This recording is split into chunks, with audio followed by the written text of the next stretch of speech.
صفحہ نمبر 220، سیرت النبی جلد اول، پیج 220۔ ایک ضروری نقطہ، یہ ہم جو پہلے ویلاگ چل رہا تھا غزوہ بدر کا اصلی سبب، اس کا بقیہ حصہ ہے۔ اردو زبان میں سرور عالم صلی اللہ علیہ وسلم کی سیرت پر جامع ترین کتاب سیرت النبی صلی اللہ علیہ وآلہ وسلم، علامہ شبلی نعمانی رحمۃ اللہ، علامہ سید سلیمان ندوی رحمۃ اللہ۔ اعوذ باللہ السمیع العلیم من الشیطان الرجیم، بسم اللہ الرحمن الرحیم۔ الحمد للہ رب العالمین والصلاة والسلام علی رسولہ محمد وعلی آلہ واصحابہ اجمعین۔ صفحہ نمبر 220، پیج 220۔ غزوہ بدر کا اصلی سبب، اس کا دوسرا ویلاگ، ایک ضروری نقطہ، یہ ہمارا ہیڈنگ ہے۔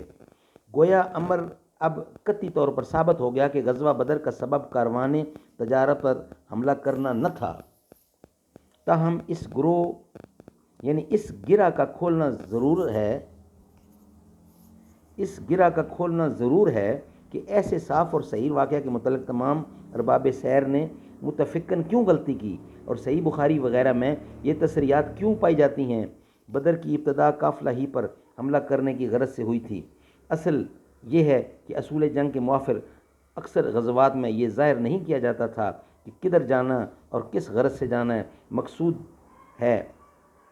صحیح بخاری غزوہ تبوک میں حضرت کعب رضی اللہ بن مالک جو مشہور صحابی ہیں، ان کا قول نقل کیا ہے، اور حضرت صلی اللہ علیہ وسلم جب کسی غزوہ کا ارادہ فرماتے تھے تو کسی اور موقع کا تو ریا فرماتے تھے، یعنی جنگ کی حکمت عملی ہے کہ یہ بتایا نہیں جاتا کہ کہاں جانا، کیوں جانا اور کب جانا، بلکہ کچھ اور بتا دیا جاتا تاکہ لوگوں کو صحیح انفارمیشن نہ ملے، تاکہ وہ جواب نہ ڈھونڈ رکھیں۔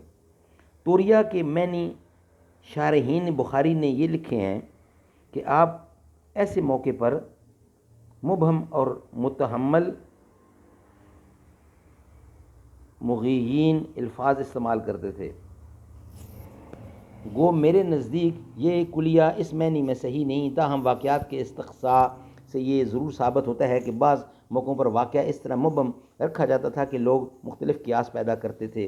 یہی وجہ ہے کہ جنگ بدر میں سعد بن خثیمہ کو پہلے ہی معلوم ہو گیا تھا کہ قافلہ نہیں بلکہ فوج کا مقابلہ ہے۔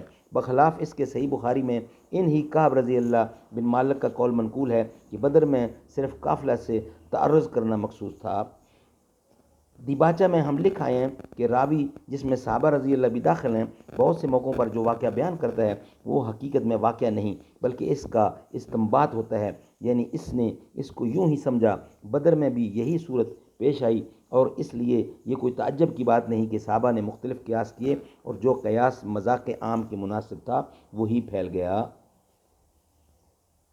انشاءاللہ اس کا بقیہ حصہ نیکسٹ ویلاگ میں بیان کیا جائے گا، اس کا ہیڈنگ ہے بدر کے نتائج۔ یہ انشاءاللہ نیکسٹ ویلاگ کا ہمارا حصہ ہوگا۔